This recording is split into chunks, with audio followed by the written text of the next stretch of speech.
অবশেষে বাংলাকে ধ্রুপদী ভাষার স্বীকৃতি। রাজ্যের দীর্ঘদিনের দাবি মানল কেন্দ্র। ধ্রুপদী ভাষার তালিকায় এবার বাংলাও। মোদী ক্যাবিনেটে বাংলা ভাষাকে স্বীকৃতি। বাংলা ভাষার নয়া স্বীকৃতিতে খুশি মুখ্যমন্ত্রী।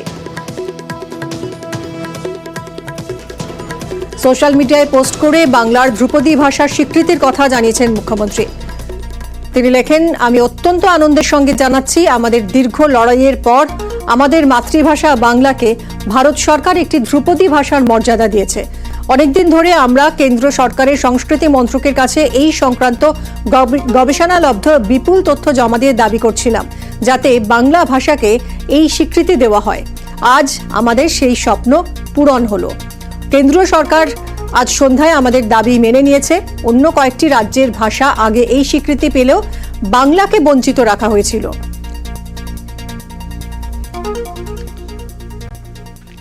শিক্ষাবিদ পবিত্র সরকার এই মুহূর্তে রয়েছেন আমাদের সঙ্গে।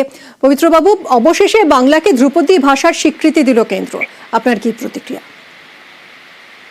আমার প্রতিক্রিয়া খুব উৎসাহব্যঞ্জক নয়, কারণ এটা বাংলা ভাষার কোনো স্পষ্ট লাভ হবে বলে আমার মনে হয় না। কোনো ভাষারই লাভ হবে না, কারণ এটা একটা রাজনৈতিক উদ্দেশ্য নিয়ে শুরু হয়েছে। এটার পেছনে একাডেমিক যুক্তি খুব কম ছিল। প্রাচীন পৃথিবীতে ভাষাবিজ্ঞানীরা তিনটে ভাষাকে ক্লাসিক্যাল ভাষা হিসেবে স্বীকৃতি দিয়েছিল: গ্রিক, ল্যাটিন, সংস্কৃতি, যাদের প্রাচীন সমৃদ্ধ সাহিত্য ছিল এবং প্রাচীন ভাষা। এখন এইটাই ছিল নিয়ম। অর্থাৎ 2004 সাল নাগাদ ভারত সরকার ছিল তখন জানি না, তারা ঠিক করলো যে দক্ষিণের ভাষা তামিলকে ক্লাসিক্যাল স্বীকৃতি দেবে। তামিল প্রাচীন, হয়তো তার সাহিত্য ছিল, দেবার পরে সংস্কৃতকে দিল পরের বছর। 2004 বোধহয় তামিলকে দিল, 2005 সংস্কৃতকে দিল। এটাই এই হাস্যকরতা প্রমাণ হয় যে যারা এই পণ্ডিতেরা এর সঙ্গে ছিলেন, ভারত সরকারের আদেশ মতো কাজ করেছেন। প্রথমে তামিলকে দেওয়া হলো, আর যেটা সকলের কাছে ক্লাসিক্যাল বলে স্বীকৃত সেটাকে পরের বছর দেওয়া হলো। তখন থেকেই সন্দেহ হওয়া উচিত ছিল যে পেছনে অন্য একটা কোনো উদ্দেশ্য।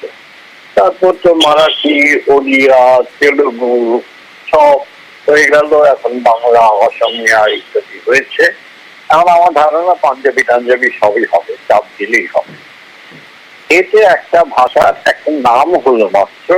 যদি টাকা পয়সা না দেয় এবং ভাষাটা ব্যবহার না বাড়ায়, তাহলে এই ভাষার কোনো ধরনের উপকার হবে বলে আমার মনে হয় না।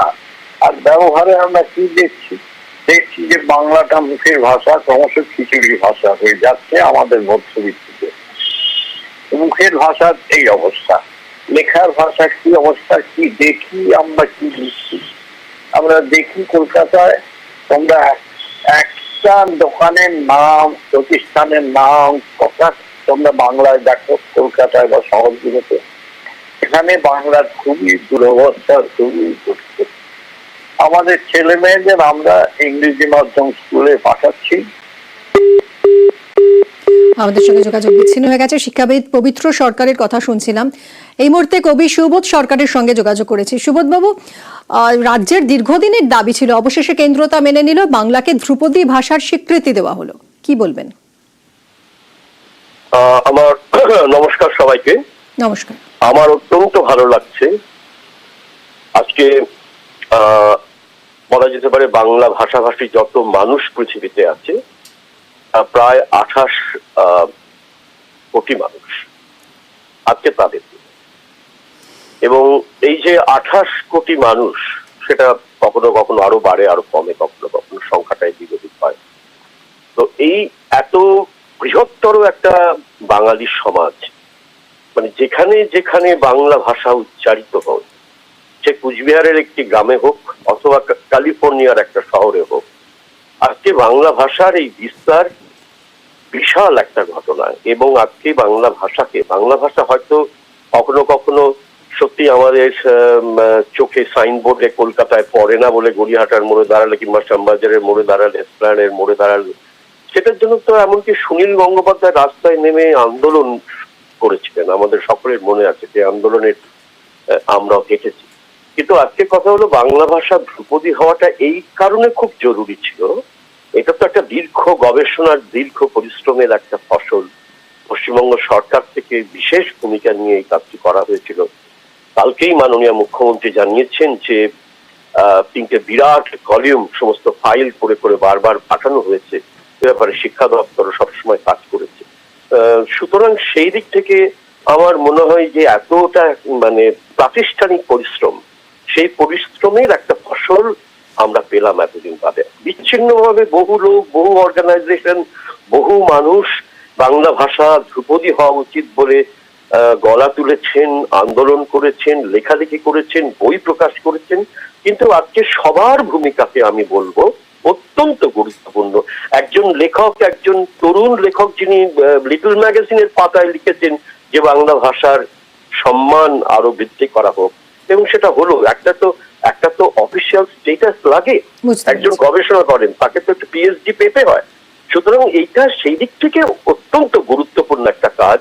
ভারতের আরো অনেকগুলো ভাষায় এটা নিয়ে, বাংলা নিয়ে প্রায় 11টি ভাষায়, প্রায় কেন একেবারে যথাযথ 11টি ভাষায় সম্মান পেয়েছে। ভারতবর্ষে এত ভাষা, হাজারের ওপর ভাষা, সেইখানে এই সম্মান আসাটায় দেশে বিদেশে বাংলা ভাষার চর্চা, বহু বিশ্ববিদ্যালয়ে তার চেয়ার তৈরি হবে। বুঝতে পেরেছি, অনেক ধন্যবাদ আপনাকে। আমরা কথা বলছিলাম কবি সুবোধ সরকারের সঙ্গে, আমরা কথা বলেছিলাম শিক্ষাবিদ নৃসিংহ প্রসাদ ভাদুরীর সঙ্গেও। তার মতে বাংলা ভাষার প্রসার, শিক্ষা এবং গবেষণা আরো সুগম হবে। অত্যন্ত আনন্দের কথা যে বাংলা ভাষা এই ধ্রুপদী সাহিত্যের মানে ক্লাসিক্যাল ল্যাঙ্গুয়েজের স্বীকৃতি পেল, যেখানে রবীন্দ্রনাথ জন্মেছেন এবং তার পরবর্তীকালেও বহু বহু সাহিত্যিক বাংলা সাহিত্যকে সমৃদ্ধ করেছেন। কিন্তু ক্লাসিক্যাল ল্যাঙ্গুয়েজের ভূমিকাটা ওইটা দিয়ে হয় না, অনেক পুরনো জিনিস লাগে, যে কোন সাল থেকে কত কাল থেকে বাংলা ভাষার হয়েছে। ফলত এই যে আজকের বাংলা ভাষার এত রমরমা, এত যে সমৃদ্ধি, সেটা তো ওই জায়গা থেকে আসছে। তো সেই জায়গাটা ওরা ধরতে পেরেছেন বলেই আজকে কিন্তু এই স্বীকৃতিটা এসেছে যে ভবিষ্যতে বাংলা ভাষার উন্নতিতে এটা তার একটা অন্য মূল্য দাঁড়াবে, সেটা শিক্ষা ক্ষেত্রেও দাঁড়াবে এবং আমাদের পরম্পরার ক্ষেত্রেও দাঁড়াবে, সাহিত্যের পরম্পরার ক্ষেত্রে দাঁড়াবে।